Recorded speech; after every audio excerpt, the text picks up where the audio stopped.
Hey everyone, it's Ben Hardy here, and today we're going to be talking about MSRP versus invoice versus holdback. Basically, I'm going to be explaining to all of you the exact cost for a new vehicle to a dealership. So in the first part of this video, I'm going to explain why I'm making this video.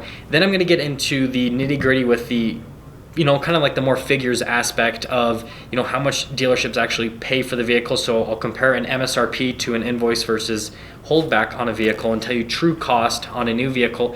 And then I'm going to finish things off with supply and demand and why that really kind of affects everything in this whole situation.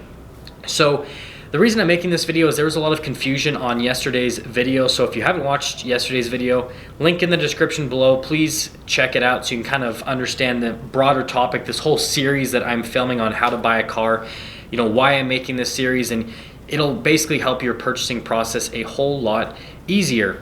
So I'm making this video to clear up some confusion, and the other reason I'm making this video is in my effort to be transparent to all of you, to make your buying process a whole lot easier, and to really show where the industry is going, because the industry is not price driven like it used to be. It used to be that you go buy from dealership A instead of dealership B because the prices are better. But since everyone's prices are pretty much the same nowadays, it's less about how much the vehicle is being sold to you for, more about the customer service experience. And that's part of the reason why I have this channel. I love making videos in general, but at the same time, I know that if I'm the only person out there that's making videos about the new product that's coming out, and also the only person out there that's making videos about how to buy a car and giving you guys insight into the business, then when you are ready to purchase a vehicle, maybe you won't purchase from me, but I'm at least in kind of like the thought process of purchasing, and maybe you will purchase from me because you see the level of customer service versus a dealership that does not care, doesn't give you any of that information, that all they care about is selling you a vehicle, patting you on the butt, and you're off on the road essentially, which obviously I don't agree with that way of doing business. The way that I feel like business should be done is if you're selling a $50,000 product, you better be giving that person $50,000 worth of value and then some. And so that's part of the reason why I'm essentially making this video, is to keep imparting value onto you guys. So, hopefully when you are on the market for a vehicle, that you'll at least give the dealership that I work at a chance, and also include that my dealership's inventory in the link below if you are on the market for your vehicle, so you can check things out.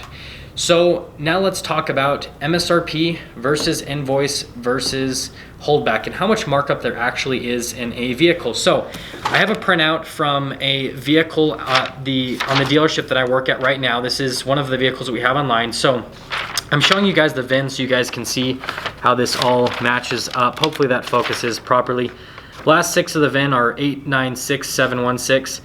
So the price that they have this out online for is $58,863. So like I said, hopefully you guys can see that. That is the price after rebates. Like I said, the dealership that I work for happens to disclose everything fully. So they show dealership discount and they show the rebate section. So you can see here that they show the dealership discount right there at the top, how much the dealership's actually discounting the vehicle.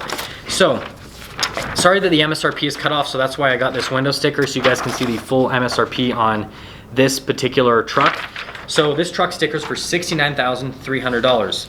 Now after dealership discount, this truck is discounted down to $61,863. And then there's a $3,000 rebate on the truck from the manufacturer. And like I said, if you didn't watch yesterday's video, please watch it so you understand the difference between dealership discount and rebate. So the rebate we're taking out of the equation, because dealership discount is the true discount on a vehicle. I cannot show you this piece of paper that I have in my hand because I would probably get sued by Chrysler and fired. This is the invoice on the truck. So I hope you guys know that I'm completely transparent with you. I have absolutely nothing to hide. So these figures that I'm giving you are completely true. I just can't show you the paper. I don't want to put my job in jeopardy. I love working for where I work. But MSRP $69,300, just like this says here on the window sticker. And then you've got the invoice. So the invoice price, right, that is what dealerships will say is their true cost into a vehicle. And for some manufacturers that could potentially be true, but typically for the industry, that's not always true. Invoice on this truck is $63,346. Now, if we go back to this online price, you're going, okay, well, if the invoice is 63 grand and your sales price before rebates is $61,000, why would you do that? That doesn't make sense. You're losing money. And then this is where this kind of comes in. It's what's called holdback on a vehicle. Now, the thing about holdback, right, this is the true cost of what it costs the dealership to purchase the vehicle is invoice minus the holdback plus flooring costs or overhead costs. Now, what flooring costs or overhead costs are is the amount of money that it costs to finance the vehicle, because believe it or not, dealerships don't pay cash for everything. New vehicles, they typically finance them, and that's so that they can use those liquid assets for other things. So they have to take into account those costs, and most dealerships will have some sort of overhead cost, and this is, again, across the whole industry.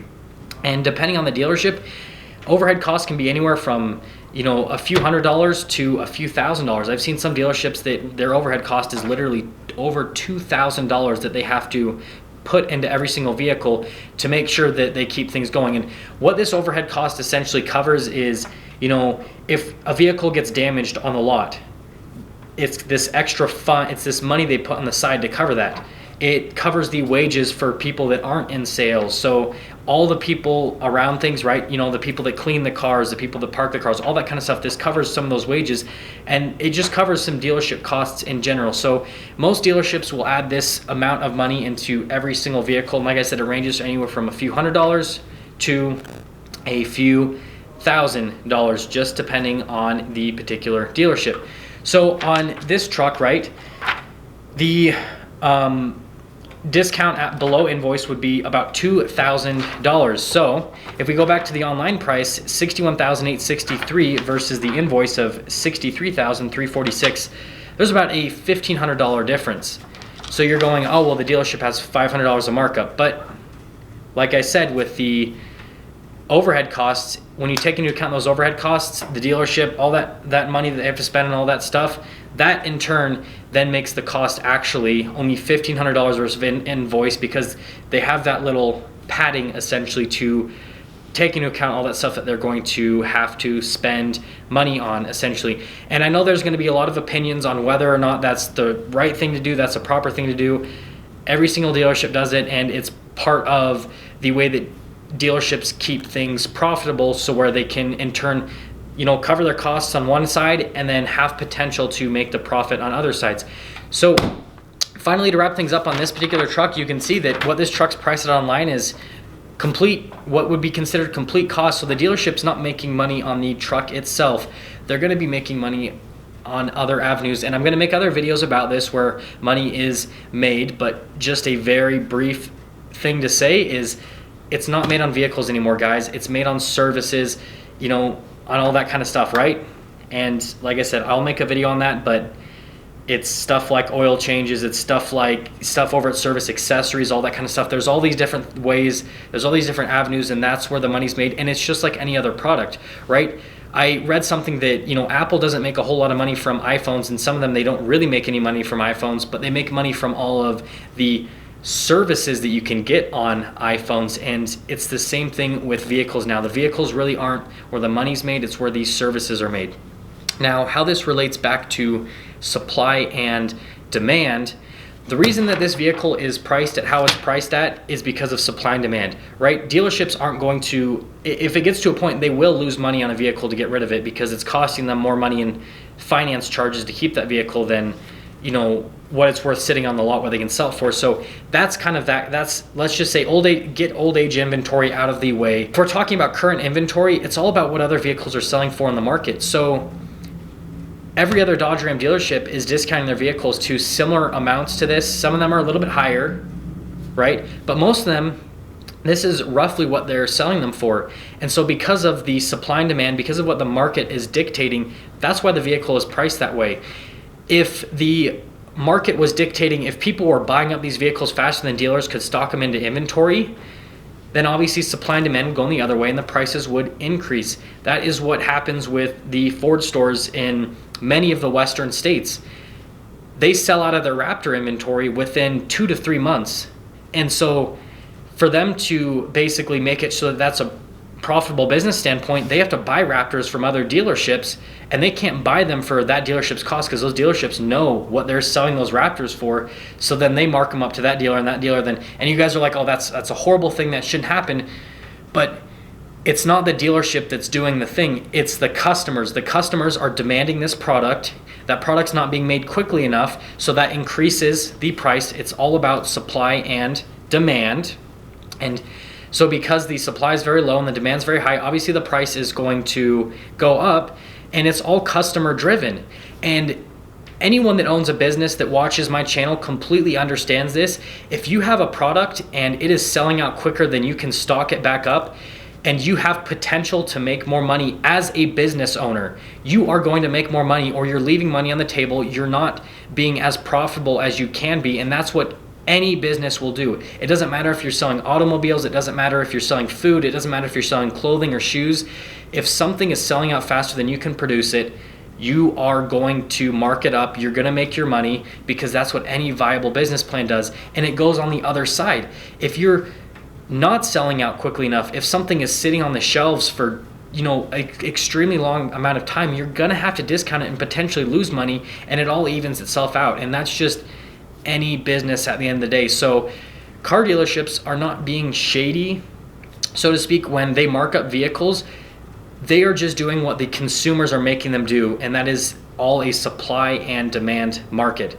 So when vehicles get discounted like this, supply and demand. When vehicles have the exact opposite, where they have addendums put on them, supply and demand. Now, I'm not saying don't negotiate.